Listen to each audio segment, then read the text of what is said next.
please subscribe and don't forget to press the bell icon to get notified whenever we upload a new video. Welcome back. Well, the rupee has sunk below the 67 mark. It actually sank on Monday for the first time since February 2017. And now, of course, all eyes are on the 68 mark. A technical analyst was also telling us 70 just a little while earlier. Pradeep Khanna, Managing Director and Head of FX Trading at HSBC India, joins us now. Good morning, Pradeep. Always good to have you with us. Has the rupee taken the oil price worse than the other emerging market currencies? Is this an EM thing or is it more a rupee problem?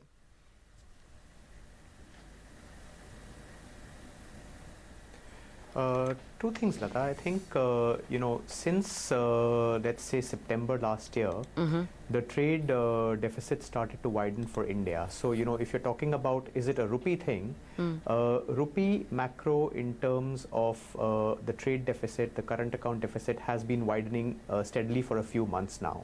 If I look at the Jan-March quarter, we are on track to average a current account deficit of about $60 billion for the financial year at that pace.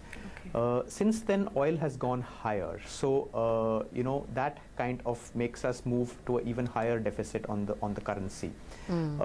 Is it an emerging market thing? Well, of late, the US dollar has started trading a lot stronger than it had been in the previous months. And that definitely will also have an added impact across the EM space. Looking at the rupee weakness, I think on account of the trade deficit that I was talking about, we always did think that the rupee would be an underperformer relatively, and in an environment where the dollar becomes a little bit strong, that gets magnified. So what are we looking at in terms of a rate, Pradeep? I mean, with crude rising further, the dollar strengthening, are we looking at 70 anytime soon?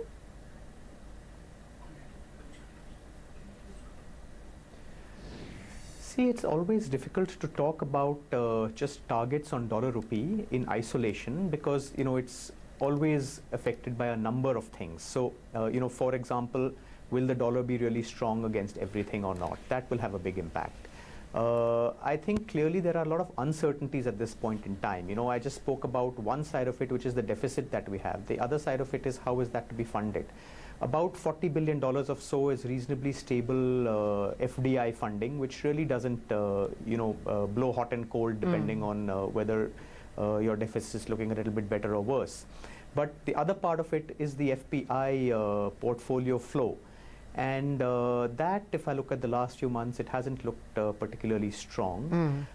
We are also, getting into a stage where US dollar funding is getting higher, along with the fact that the currency isn't looking as stable as it was a year back. So hedging costs go up for investors when the currency doesn't look that stable.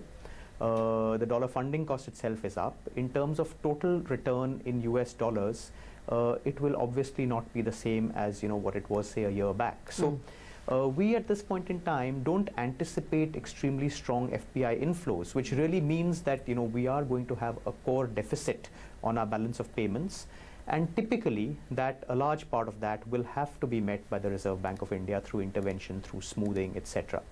Once we come to that kind of conclusion, then, very often RBI's stance will depend upon whether, it's widespread dollar strength. Do they think that kind of dollar strength against the rupee is absolutely justified because of other factors as well, or not? So, okay. I think it's far easier to say that given all the uncertainties, rupee likely to be a little weaker, but not sure, the extent to which it can play out. Okay, but some guesses. I mean, what is the in-house view, for instance, on the dollar index? For 2018, do you all see it at 93 or 94? And finally, what's the view for, say, 2018 for the rupee? Is it 68 shortly? Is it 69? I mean, that is breaking the current all-time low?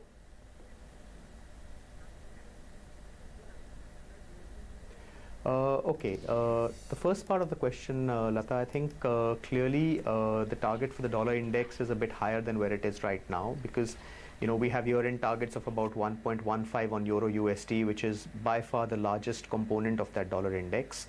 We have a year-end target of about 6.4 on dollar China.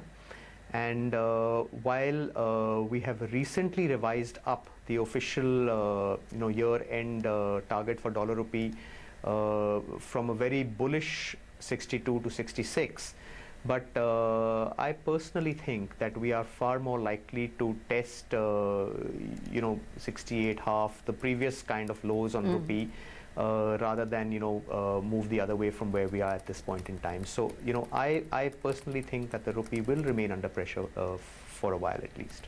Okay, we'll take that. Pradeep Khanna, it's a pleasure speaking with you always. Thank you very much for joining us with your thoughts. So let's be prepared for a little more.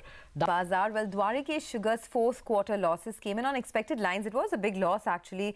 The revenues from the distillery and the sugar segment declined. Vijay Banka, the managing director and CFO of the company, is with us to analyze all of this. Mr. Banka, good morning and thanks for joining us. This time your average realizations in quarter 4 have fallen quite a bit for the sugar business at almost 3,000 rupees a quintal now. Do you see these losses expand over the next few quarters?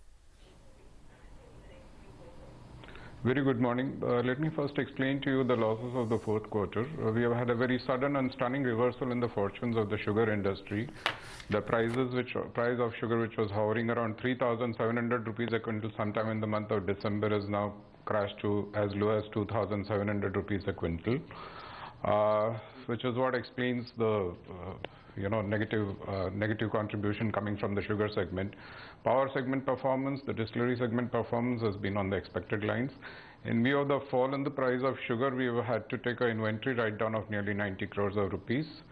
Now going forward, I feel, government has taken a spate of multiple initiatives to prop up the prices. They have announced financial assistance of 5 rupee 50 paisa per quintal of sugarcane crush for the season 17-18. So we are looking at everything with a sense of, I wouldn't say we are very confident of how the future would look like, but there is a bit of an optimism that yes, this is too big a problem for all concerned, and all the stakeholders' interest needs to be protected, and the government is certainly working towards that.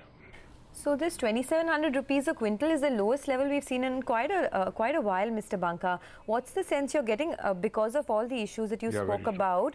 Do you get a sense that it could see a recovery anytime soon? What's the ballpark range that we're looking at in terms of sugar prices over the next 6 months? You see, the government has announced a compulsory export of 2 million tons of sugar. Quota has been fixed for each of the sugar mills, and they are all under obligation to export that quantity, either trade that quantity or export that quantity or trade the obligation in favor of somebody who is directly doing the physical exports. So with sugar moving out of the country, we will certainly see some revival in the sugar prices. But the problem is a little larger in the sense that we have production for this season is going to be around 32 million tons of sugar, so which is what 6.5 million tons more than the consumption for the year. So more quantity need to be shipped out, but this measure has been announced towards the end of the season, so there is very little possibility of raw sugar going out. Whatever will go out will be the white sugar. So this is how I look at, we definitely see that the prices should get better. How much they'll get better is a million-dollar question at this point in time. So, the fact that there will be surplus production this year, on account of that, can we reasonably expect another maybe 2 quarters of losses in the sugar business in the first half of FY19, that is? You see, let me put it like this. In this particular quarter, we have already taken an inventory write-down of almost 90 crores of rupees. Our stock is valued at 2,604 rupees a quintal. We also accounted for the MIEQ obligation, which is a reality. Exporting obligation is there, so that quantity has been valued accordingly. So if the prices get better than this level, we can see some positive contribution. But yes, the first quarter is a quarter where there is going to be some amount of contribution coming from the power segment. But the second quarter obviously will be difficult unless the prices revive a big time. Okay, well, the fate hangs in the balance. Thanks so much for joining us and giving us a view on the sugar space. The sector is in doldrums and things could get worse given that there's surplus production. With that, it's curtains down on Bazaar. Thanks a lot for watching, though.